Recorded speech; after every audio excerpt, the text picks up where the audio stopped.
Okay, good morning. This is my second one I wanted to share with you today, and it's a pretty serious one for shopkeepers.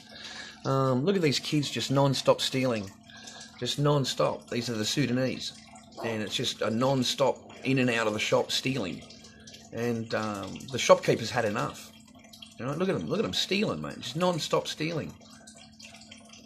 Okay, and they've been warned. Shop owners warned not to take law into their own hands. That's right, you just let them come into your shop and steal, because God forbid you stop them. Frustration did boil over for months. Children grabbing goods from shelves. The child in the red shirt, the first to shove an item down his pants. They then huddled together to try and shield their theft. What they've stolen isn't enough. The boys nab one more thing. That was in September. Then in November, a young man pulls out a plastic bag and helps himself to not one but 3 trays of meat and casually walks out the shop. I think shopkeepers feel frustrated.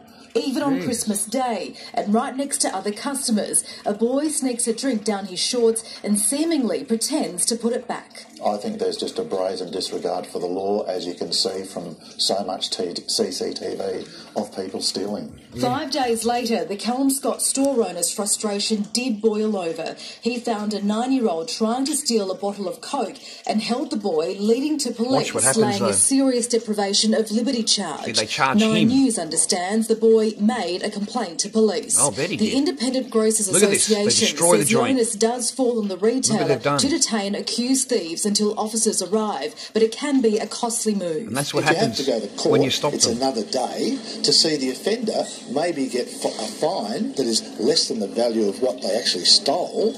You're better off to get your goods back, say, see you later, and don't come back. There's no clear indication of how much retailers lose due to thefts because most don't report them. To them, it's not worth their time or their money. But the Retailers Association estimate WA businesses lose $1.2 billion a year. Shop owners should be reporting every incident to the police and also making the CCTV available. Otherwise, this is going to spiral out of control. Retailers are calling for good old-fashioned community policing and more engagement with local businesses, a joint effort to limit stealing sprees. Tracy Vo. So basically, they have no power at all, these shopkeepers. These kids can come in, they can steal whatever they want, and they can do it blatantly, right in front of the person themselves, and you are basically not allowed to stop any of these kids from your shop. If you stop them, you will be the one that gets charged.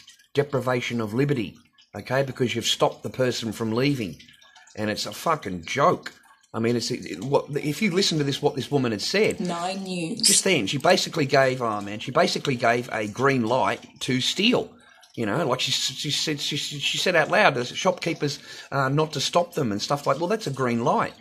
Anyway, for months, an IGA store owner has been dealing with children grabbing food from shelves and customers putting items in their bags and walking out for months. I think shopkeepers feel frustrated. Man, you've got no idea how frustrated you would be. I think there is a brazen disregard for the law, as you can see so much on TV, CCTV of people stealing. 5 days later, his frustration boiled over. He found a 9-year-old trying to steal a bottle of Coke and held the boy, leading to police laying a serious deprivation of liberty charge. You see, he got charged, not the kid. He got charged. And his charge is a lot more serious than the child's of stealing. So he's going to be in more trouble for grabbing the child than what the child will be for stealing. It's incredible, isn't it?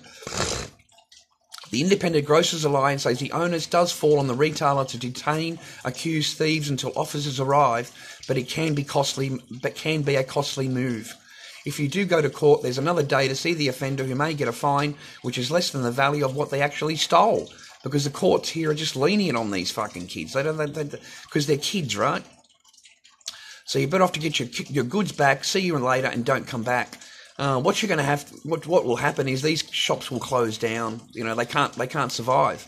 There's too much theft going out the door. I mean, you've got bagfuls of meat here, you know, and she's carrying shit out too. she's got her hands full too. So there's 2 or 3 of them just there shoplifting just alone.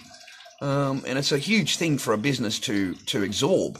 You know, we'll just cop that as a loss, right? Anyway, that's another one for you. Pretty frightening, man. These kids are in their shop stealing, and the actual keepers can't do anything. They'll be the ones that get charged. Have a good day, boys and girls. Just a quick one for you.